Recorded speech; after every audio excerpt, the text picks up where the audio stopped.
আসসালামু আলাইকুম, সবাইকে স্বাগত জানাচ্ছি ড্রাইভিং লাইসেন্স পরীক্ষার জন্য এমসিকিউ প্রশ্নের টিউটোরিয়াল ক্লাসে। আজকের ভিডিওতে আমরা engine mechanism, road sign, traffic rules, চালকের দায়িত্ব ও কর্তব্য নিয়ে আলোচনা করব। কথা না বাড়িয়ে চলুন শুরু করে দিই আজকের ভিডিও। প্রথমে আমরা আলোচনা করব মেকানিজম অফ অটোমোবাইলস। কুলিং ফ্যানের কাজ কি? রেডিয়েটরে পানিকে ঠান্ডা করা। টেম্পারেচার মিটার ইঞ্জিনের কি নির্দেশ করে? ইঞ্জিনের কার্যকরী তাপমাত্রা। মোটরযান স্টার্ট না হওয়ার কারণ কি? প্রয়োজনীয় জ্বালানি না থাকলে। ব্রেক মাস্টার সিলিন্ডারে ব্রেক ওয়েলের লেভেল কম থাকলে কি হতে পারে? Brake fail. ক্লাচের কাজ কি?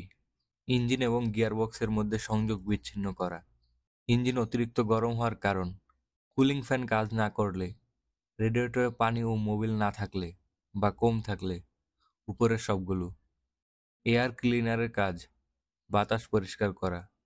টায়ার অতিরিক্ত ক্ষয় হয় কেন?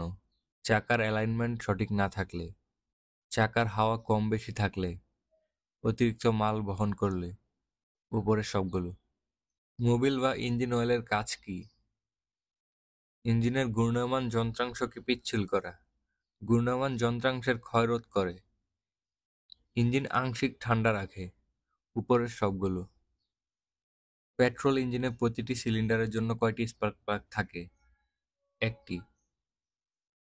যারা স্পার্ক প্লাগ চিনেন না, আমি এটার পাশে ছবি দিয়ে দিব, তাহলে আশা করি স্পার্ক প্লাগটা আপনারা চিনতে পারবেন। সাইলেন্সারের কাজ কি? শব্দকে নিয়ন্ত্রণ করা।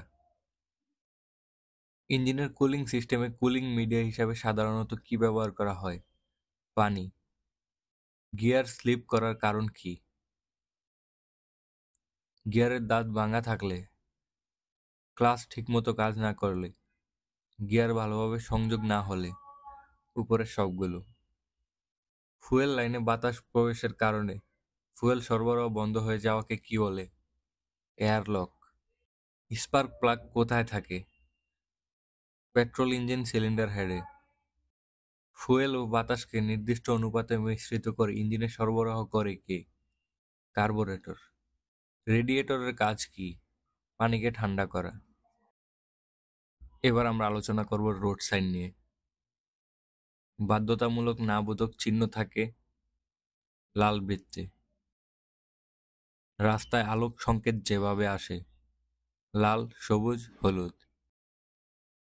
লাল বৃত্ত বিশিষ্ট সড়ক সংকেতের ভিতরে 50 কিলোমিটার লেখা থাকলে কি বোঝায়?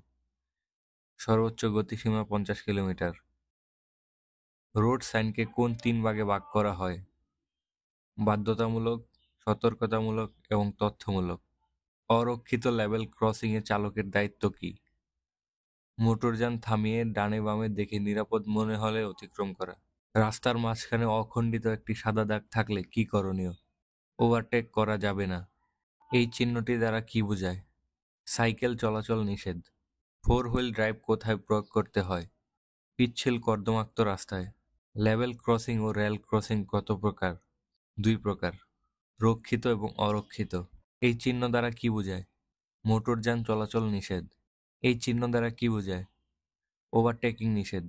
এই চিহ্নটি দ্বারা কি বোঝায়? পার্কিং নিষেধ। এই চিহ্নটি দ্বারা কি বোঝায়? থামানো নিষেধ।